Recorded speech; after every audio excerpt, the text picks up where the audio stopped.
Hello friends, అందరు ఎలా ఉన్నారు? ఈరోజు నేను మీకు టేస్టీ అండ్ స్పైసీ చేపల పులుసు అయితే చేసి చూపిద్దాం అనుకుంటున్నాను. మీరు ఒక్కసారి ఇలా ట్రై చేసి చూడండి. మీకు ఖచ్చితంగా నచ్చుతుంది. దీనికోసం ముందుగా మిక్సీ జార్‌లో 2 స్పూన్స్ జీలకర్ర వేసుకుంటున్నాను. జీలకర్ర ఇంకా మనం వేసేవన్నీ ఫ్రై చేయాల్సిన అవసరం లేదండి. తర్వాత ధనియాలు 2 స్పూన్స్, మెంతులు ఈ మూడిటిని మిక్సీ జార్‌లో పౌడర్‌లా అయితే చేసుకోండి. వాటర్ అలా ఏం యాడ్ చేయకండి. మరీ మెత్తగా చేయాల్సిన అవసరం లేదు. ఇలా కొంచెం బరగ్గానే చేసుకోండి. తర్వాత ఈ పౌడర్‌లోనే మన వెల్లుల్లిపాయలైతే యాడ్ చేసుకుందాం. 10-15 అయితే వెల్లుల్లి తీసుకోండి. వాటిల్ని తొక్క తీసి చిన్న చిన్న ముక్కలుగా ఇలా కట్ చేసి మిక్సీలో మళ్ళీ మిక్సీ పట్టండి.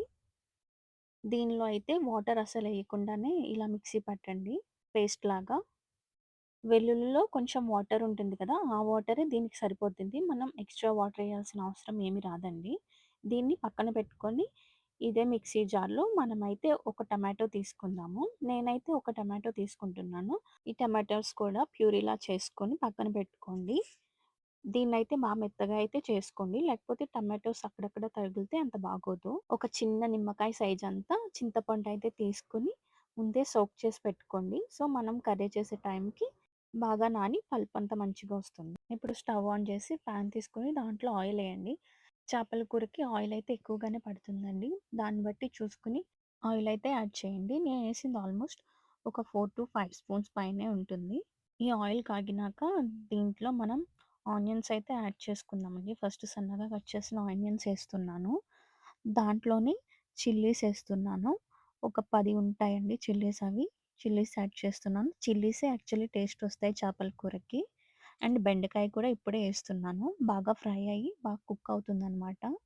సో, ఇవన్నీ బాగా ఫ్రై చేసినాక దీంట్లోనే మనం టమాటో ప్యూరీ అయితే యాడ్ చేసుకుందాము.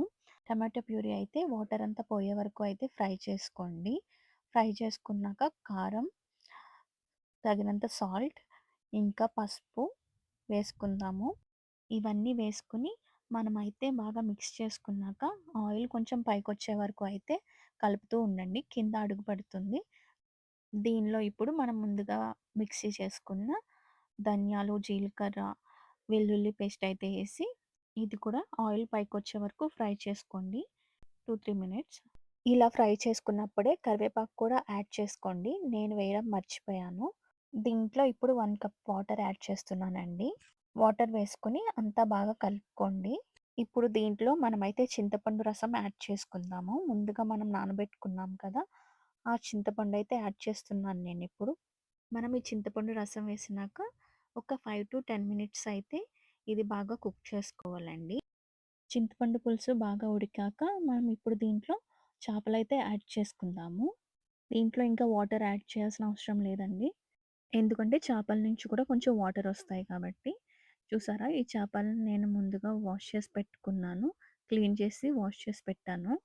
దీన్నిప్పుడు మనం కర్రీలో అయితే యాడ్ చేసుకుందాము ఒక్కొక్కటి. చేపలు ఒకసారి వేసినాక మనమైతే గరిటె పెట్టకుండానే కూరని తిప్పుతూ ఉండాలండి. ఇలా ఒక్కొక్కటి ఒకదాని పక్కన ఒకటి వేసుకుంటూ మొత్తం చేప ముక్కలన్నీ ఒకదాని తర్వాత ఒకటి పెట్టేసుకోండి. చేప ముక్కలన్నీ వేసేసుకున్నాక మూత పెట్టి మళ్ళీ ఒక 5-10 మినిట్స్ అయితే కుక్ చేద్దామండి. ఆయిల్ ఇలా పైకొచ్చే వరకు అయితే కుక్ చేసుకుందాము. చేపలు త్వరగానే కుక్ అయిపోతాయి. లాస్ట్‌లో స్టవ్ ఆఫ్ చేసే ముందు కొత్తిమీర అయితే యాడ్ చేస్తున్నాను నేను. అంతే అండి. ఎంతో ఈజీ అండ్ సింపుల్ టేస్టీ చేపల పులుసు అయితే రెడీ అండి. దీన్ని మీరు అప్పటికప్పుడు కాకుండా మార్నింగ్ చేస్తే ఈవినింగ్ అలా సర్వ్ చేసుకోండి. ఇలాంటి మంచి వీడియోస్ కోసం నా ఛానల్ అయితే సబ్స్క్రైబ్ చేసుకోవడం మర్చిపోకండి. Thank you.